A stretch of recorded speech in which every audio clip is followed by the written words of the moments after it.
By 2027, Star Wars would be 50 years old, but since its creation by George Lucas, the brand has grown across multiple mediums. Many works have either expanded on the lore or have capitalized on a specific aspect from the films, but for the game in question, this review falls under the latter.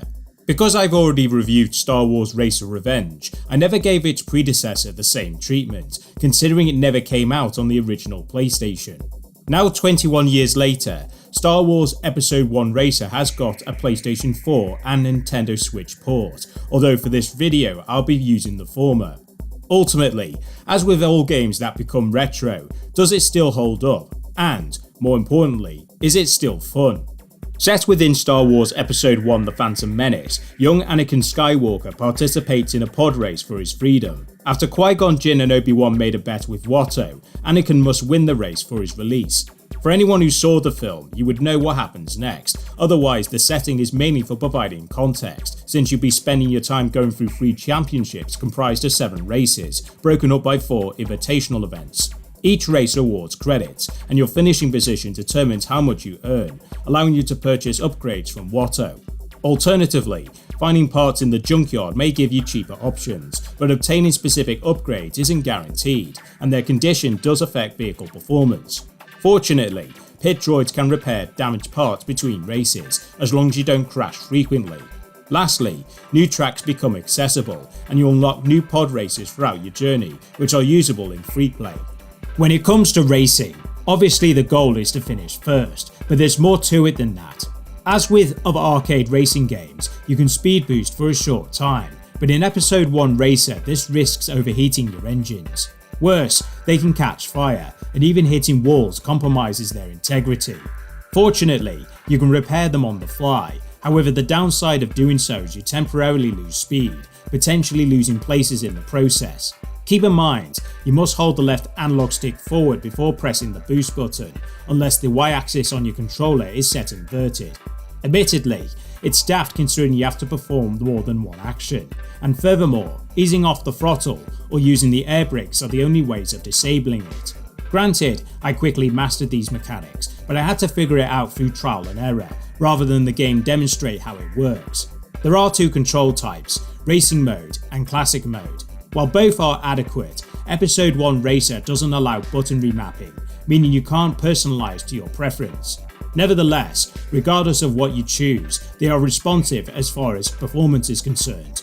Because of how the boost system functions, as well as how damaging your engines affect their performance, you would assume these would be factors to take into account during a race. The problem is the opposition doesn't put up a challenge, as 9 times out of 100 I was winning races. The only times I lost positions was either I missed a shortcut or crashed while they were close by, and yet I re-overtook them because they weren't boosting.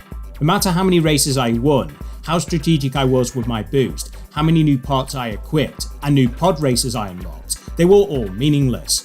Between events, you can alter how many credits you earn, yet because the competition is a joke, there's no reason for not setting it on winner takes all.